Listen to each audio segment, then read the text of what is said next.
Thank you, Concorla. The COVID-19 pandemic is a public health crisis first and foremost. My department, like all government agencies, is working closely with the Department of Health as part of a whole-of-government response. The pandemic has also resulted in a profound economic shock across the globe. Its impact is being felt right across the Irish economy, including in the agri-food sectors. The impact on the public finances is also profound. Notwithstanding the unprecedented nature of this crisis, the Government has acted quickly and decisively to ameliorate its worst impacts on those of our citizens who are most affected.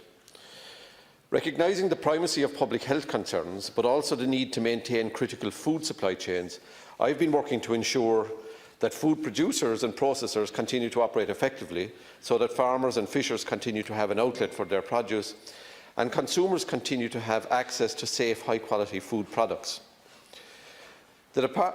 And also working to ensure that the Department can provide the critical services, including those upon which these critical food supply chains depend.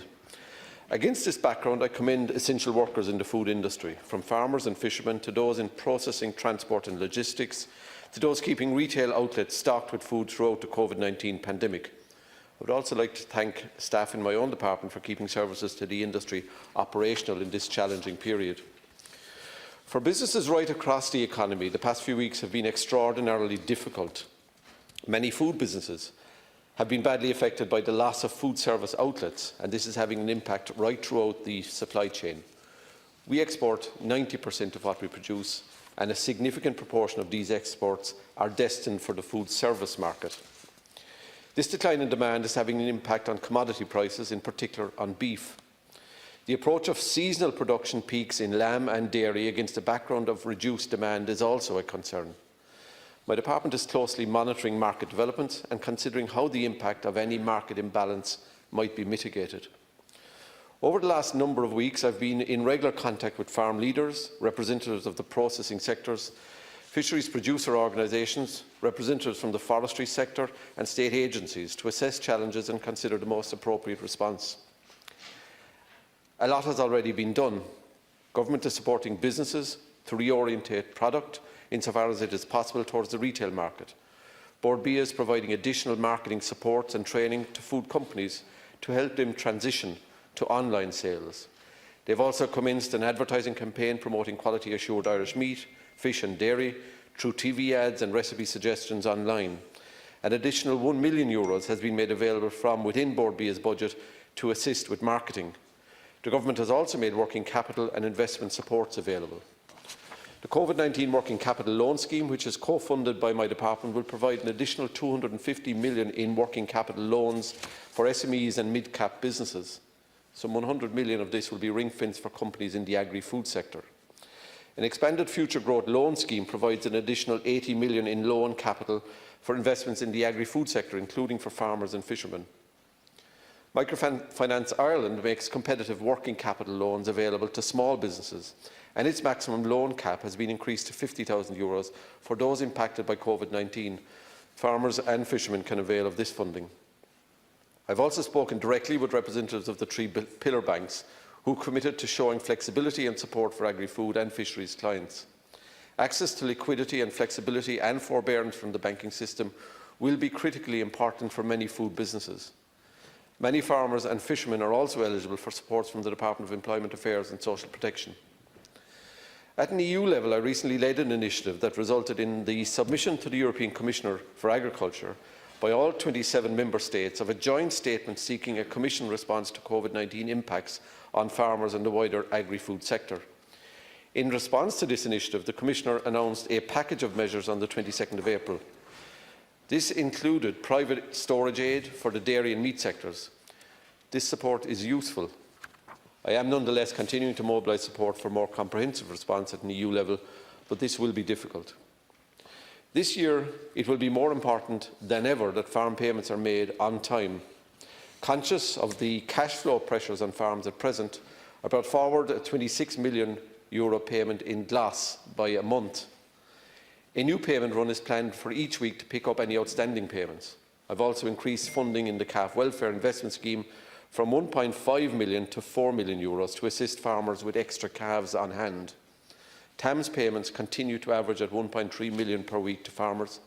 The preparations to ensure that 250 million in ANC payments and €1.2 billion in basic payments are to farmers on time are continuing. I provided an additional 20 million in supports for the beef sector in Budget 2020. The Beef Environmental Efficiency Programme will remain open for applications until the 15th of May. This scheme is up and running and available for suckler farmers right now. It is easy to apply for and the benefits are substantial, so I urge all suckler beef farmers to apply. A new information line has also been established to assist farmers with their queries in relation to COVID-19 restrictions in place. That number is 076 106 4468. I've also introduced a range of practical flexibilities to departmental schemes. I want to ease the pressure on farmers where this is possible.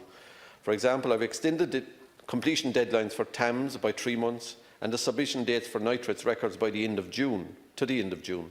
Routine inspections have been temporarily deferred. Where possible, inspections are being done by telephone so as not to delay payment. I will keep these arrangements under review. My department has also worked closely with marts to develop imaginative solutions to permit trade to continue on a limited basis while the wider restrictions are in place.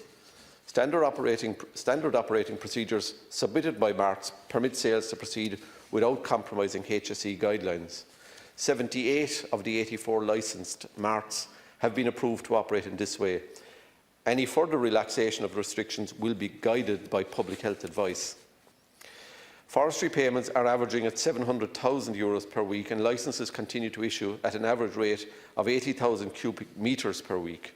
The cessation in construction activity in Ireland and in the UK has caused immediate difficulties for the Irish timber sector, but they too are eligible for horizontal liquidity investment and employment support measures. With regard to the seafood sector, on the 2nd of April, the European Commission adopted a proposal to amend the European Maritime and Fisheries Fund, the EMFF, to create new flexibility in European Union law to permit Member States to reorient support for the seafood sector. No additional EU funds have been provided, and Member States must fund these additional supports from existing unspent EMFF allocations or from national funds. I am currently examining options and considering the best course of action in consultation with the sector. In the meantime, there is a range of investment and liquidity support available, and I have already mentioned the COVID supports from the Department of Employment Affairs and Social Protection. I have also tasked BIM to work intensively with catching, processing and retail sectors to seek engagement so that our supermarkets and shops have a ready supply of fish in their stores. There is good engagement from all sides and progress on this. This great challenge has to date been characterised by a remarkable level of solidarity and social cohesion. It has been a tremendous collective effort from citizens, from the institutions of the state, from public representatives, the media, trade unions and sectoral and business representative bodies across the board. It has also highlighted the critical importance of the agri-food sector in Ireland, not only to the economy but to the social fabric and to food security in Ireland and across the European Union. The challenges facing us are economy-wide, but I can assure the House that the agri-food and fishery sectors will continue to be at the heart of the Government's deliberations as this complex situation evolves. I am happy to take, Councillor, any questions that members may have. Thank you very much.